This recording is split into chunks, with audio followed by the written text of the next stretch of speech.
महिला ने बस अपनी छाती का निशान दिखाया, लेकिन उसने सोचा नहीं था कि सामने वाला पुरुष तुरंत उसका इशारा समझ जाएगा। इसके बाद महिला बाथरूम में आई और पुरुष उसके पीछे पीछे आकर गहरी बातचीत करने को तैयार हो गया। 3 सेकंड बाद दोनों संतुष्ट होकर अपने अपने घर लौट गए। लेकिन जब मेइफेंग ने कार का दरवाजा खोला तो पाया कि दरवाजा बंद नहीं था। फिर भी उसे अजीब नहीं लगा और उसने गाड़ी स्टार्ट करके जाने का इरादा किया। तभी अचानक पीछे की सीट से किसी ने तार से उसका गला कस लिया। ये और कोई नहीं बल्कि वही योंगचांग था जिसने अभी अभी उसके साथ गहरी बातचीत की थी। कुछ मिनट पहले तो दोनों एक दूसरे से लिपटे हुए थे। फिर योंगचांग उसका अपहरण क्यों करना चाहता था? योंगचांग मेइफेंग को एक गुप्त अड्डे पर ले गया और उसे भागने न देने के लिए लटका दिया। मेइफेंग रो रो कर उससे विनती करती रही, लेकिन कोई फायदा नहीं हुआ क्योंकि उसने अभी तक मेइफेंग पर अपनी विकृत इच्छाएं पूरी नहीं की थीं। फिर योंगचांग निगरानी कक्ष में गया। हेडफोन लगाकर मॉनिटर पर तड़पती मेइफेंग को देखकर बहुत प्रसन्न हुआ। वह सोचने लगा कि उसे किस तरह यातना दी जाए ताकि उसकी विकृत प्यास बुझ सके। पर मेइफेंग भी एक चतुर लड़की थी। उसने अपने झूले के वेग का फायदा उठाकर खुद को नीचे उतार लिया और अपने कपड़ों में छिपा मोबाइल भी ढूंढ निकाला। उधर योंगचांग आईने में अपना दीवानगी भरा चेहरा निहार रहा था और उसे भनक तक नहीं लगी कि मेइफेंग भाग चुकी है। जब वह दोबारा मॉनिटर के पास आया और उसे गायब पाया तो जरा भी घबराया नहीं, मानो उसे पूरा भरोसा हो कि वह उसे दोबारा पकड़ लेगा। उसने नाइट विजन चश्मा लगाया और उसकी तलाश में निकल पड़ा। मेइफेंग अड्डे में फंसी समझ नहीं पा रही थी कि कैसे बच निकले। वह छिपकर हालात परखना चाह रही थी कि अचानक बत्तियां बुझ गईं और एक तेज रोशनी उस पर पड़ी। बेचारी मेइफेंग फिर पकड़ गई। अपनी विकृत इच्छाओं की तृप्ति के लिए योंगचांग ने एक पागलपन भरा काम किया। उसने एक्स आकार का लोहे का टुकड़ा लाल होने तक तपाया और सीधा मेइफेंग की ओर बढ़ा।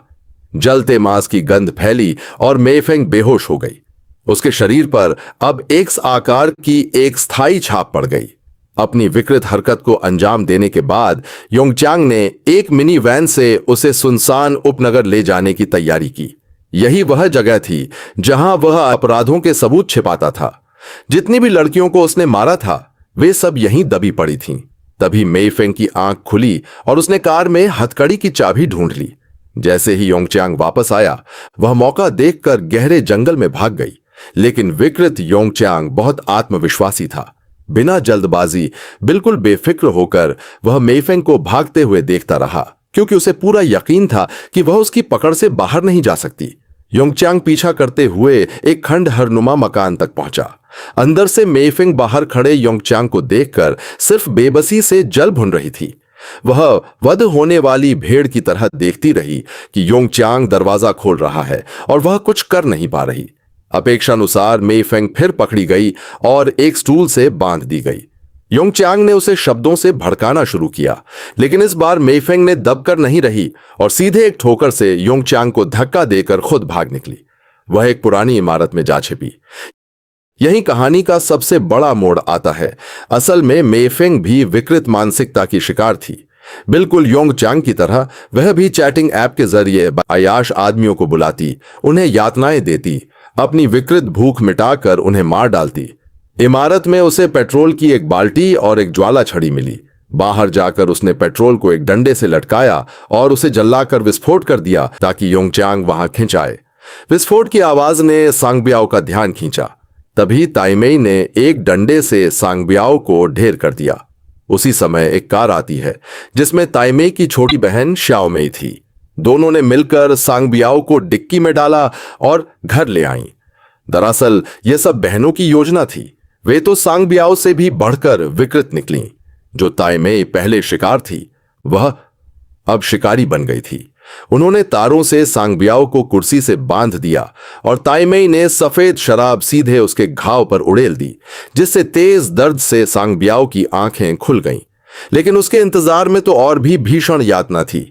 ताइमेई ने बेरहमी से उस पर अत्याचार किए। जब ताइमेई चली गई तो श्याओमेई भड़क उठी और उसने भी उस आदमी पर यातना करनी चाहिए, लेकिन ताइमेई ने आकर उसे रोक दिया। श्याओमेई को बड़ी बगावत हुई कि आखिर वह बड़ी बहन की बात क्यों माने। लेकिन जब बहन के आगे एक न चली तो उसने गाड़ी ठीक कर रहे पड़ोसी पर नजरें गड़ा दी। मीठी मीठी बातों से उसने पड़ोसी को फंसा लिया और आंखों पर कपड़ा बांधकर यह कहा कि वह कुछ मजेदार खेल खेलना चाहती है। इसी बहाने वह उसे घर ले आई और सांगबियाओ के पास ही बांध दिया। जब ताइमेई ने यह नजारा देखा तो गुस्से से पागल हो गई कि उसकी बहन भी इतनी विकृत है। लेकिन आगे और भी हैरत अंगेज मोड़ था। शाओमेई ने चुपके से सांगबियाओ के हाथ में एक प्लास पकड़ा दिया था, जिससे वह बंधन काटकर भाग निकला। जब बहनें आईं तो कुर्सी खाली पाई। ताइमेई ने फर्श पर प्लास पड़ी देखी, लेकिन शाओमेई ने इसका दोष हथौड़े पर मढ़ दिया। जब शाओमेई उस आदमी की जीभ खींचने वाली थी, तब ताइमेई ने फिर उसे रोका। दोनों ने मिलकर सांगबियाओ को दोबारा पकड़ने की योजना बनाई, लेकिन शाओमेई की आंखों की शैतानी और गहराती गई। तभी सांगबियाओ ने पीछे से हमला बोल दिया, लेकिन ताइमेई ने लैंप घुमाकर उसे फिर बेहोश कर दिया। इन दोनों पागलों ने हमला जारी रखने के बजाय ऊपर की मंजिल पर जाकर खेल को आगे बढ़ाने की सोची। वे गोदाम में गईं और अपने अपने हथियार चुन लिए। जब शाओमेई सांगबियाओ से उलझी हुई थी, ताइमेई ने हथौड़ा छोड़ दिया और उसे बाहर भेज दिया, क्योंकि ताइमेई सिर्फ ऐसे मर्दों को मारती थी जो धोखेबाज थे। वह फिर हथियार लेकर सांगबियाओ पर टूट पड़ी। सांगबियाओ कुछ देर बेबस रहा, लेकिन ताइमेई ने खुद को जरूरत से ज्यादा ताकतवर समझ लिया। जब उसने सांगबियाओ का गला दबाने की कोशिश की तो वजन का अंतर साफ झलका और सांगबियाओ उसे पीठ पर लादकर दूसरी मंजिल से नीचे गिरा। नीचे वह आदमी पहले से पड़ा था, इसलिए ताइमेई को गंभीर चोट नहीं आई, लेकिन वह खड़े होने लायक नहीं रही। सांगबियाओ ने उसकी जमकर पिटाई की। नाजुक घड़ी में शाओमेई आ पहुंची और कैंची उसकी पीठ में घोंप दी। ताइमेई ने मौका भुनाते हुए सांगबियाओ को पकड़कर खिड़की से बाहर छलांग लगा दी और सांगबियाओ का अंत हो गया। लेकिन तभी सबसे बड़ा उलटफेर हुआ। जब ताइमेई अपनी छोटी बहन को पकड़कर खड़ी थी, तभी शाओमेई ने वही कैंची अपनी बहन के शरीर में उतार दी। असल में सबसे खतरनाक और बुरी शुरू से ही शाओमेई थी। वैसे वह अपनी बहन की जगह लेना चाहती थी। उस दिन से शाओमेई इंटरनेट का इस्तेमाल करके धोखेबाज मर्दों को फंसाने और सभी बेवफा आदमियों को मार डालने पर आमादा हो गई।